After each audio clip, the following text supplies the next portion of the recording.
Hey there, welcome back to All the Beers Pod, where I, your host Tony, am trying to drink and review all the beers. Well, at least as many as humanly possible. Took a little time off since I last recorded because the flu, man. The flu was trying to kill me. And as much as I live by the code, have a beer, you'll be fine, I really don't think it would have helped. To be fair, though, towards the end of the flu, I did go have some good, delicious street tacos, had a couple Mexican beers, and it actually felt pretty good. So maybe I should have started earlier.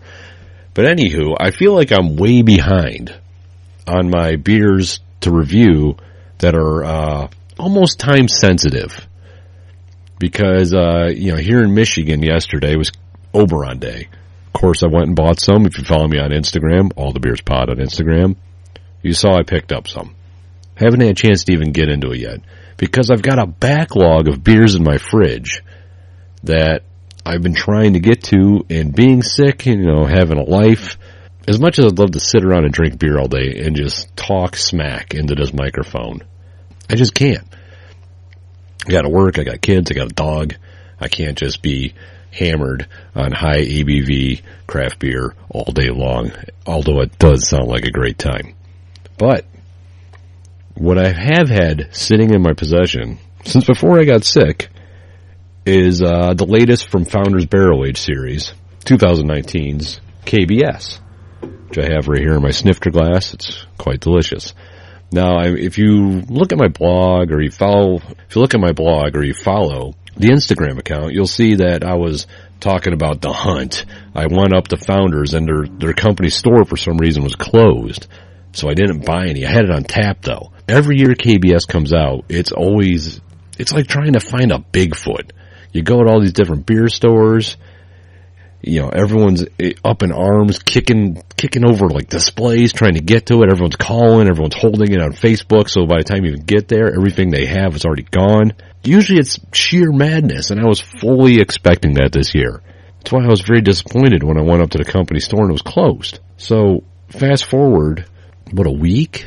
And I went to one of my local beer stores because I saw they had bomber bottles on sale, and on Instagram they promoted it. I was like, hey guys, can you please hold me one of those bombers? They're like, yeah, no problem. Get over there. They had cases of KBS, cases of it, cases of bombers, cases of the 4-packs. This is something I'm not familiar with when this beer comes out.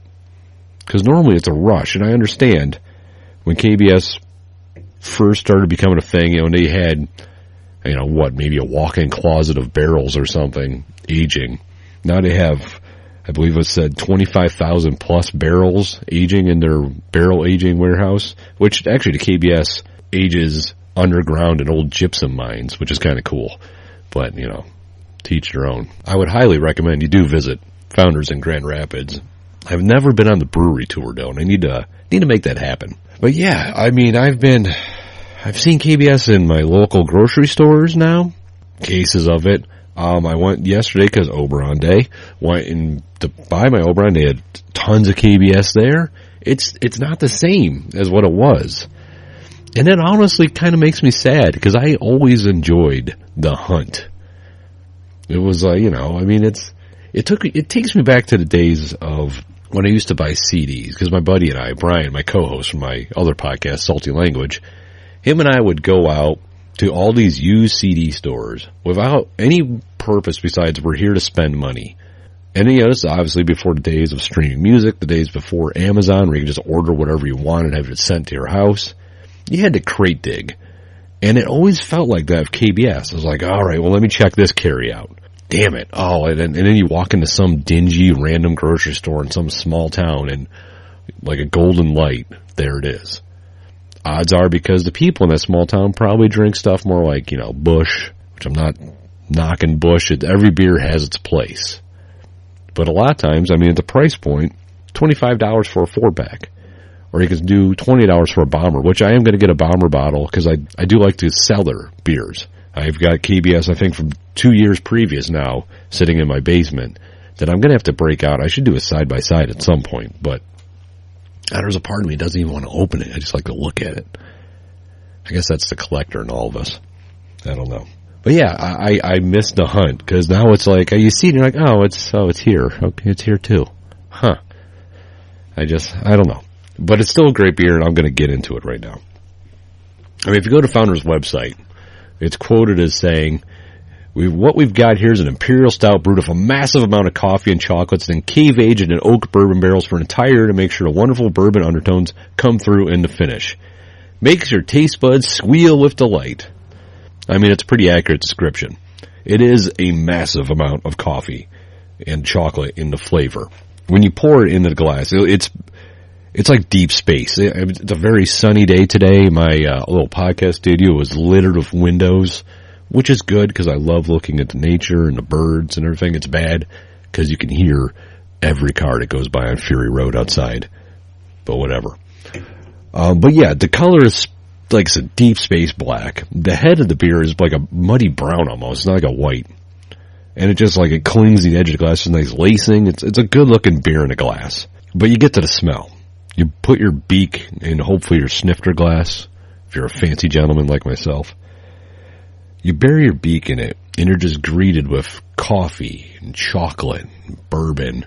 Maybe if you're, if you didn't have such a flu nose like me, although I could still get it a little bit, a little vanilla. But it's just an amazing scent, right? And then you take that first sip, and it's got a great mouthfeel, which I know is like, people are like, what do you mean mouthfeel? If you really get into beers, you'll understand. But it's almost like viscous, and it's kind of thick, and it's kind of creamy in your mouth, and it leaves your mouth warm, because it's coming at a 12.2 ABV. That's pretty heavy duty. 70 IBUs too, if we're looking at the numbers. And it does have that little bit of bitter. It almost reminds me of dark chocolate, right?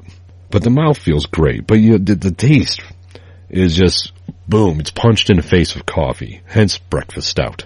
It's dark chocolate, like I was saying. It's still sweet, but it's also bitter. And then it just has this like kind of a nice boozy hint to it too, but not overwhelming like some high ABV beers I've had when it's like, what am I doing, a shot here? But just like a little bit of booziness, and it's got a nice clean finish. I mean, it's honestly though, for the ABV it is, one 12-ounce bottle is enough. I would honestly prefer to pour tasters for more than one person because it is a hefty drink. But I mean, it's one of my favorites. It always has a place. Mid-March is KBS time. Always has a place in my heart. I'm always going to find it every year. I'm going to want to try every year's batch. I mean, I love breakfast stouts. I love stouts in general. This is one of my all-time favorites. There's no joke. There's no lie. I am, and I've said it before in this podcast, I'm a Founder's shill. When I went to Founder's, I had every intention of buying beer, and I was probably going to get like a KBS snifter or some sort of shirt. Because I have, like, right now I'm wearing a shorts hat. I'm wearing an Inside the 5 Brewing shirt. I have nothing swag-wise for Founders.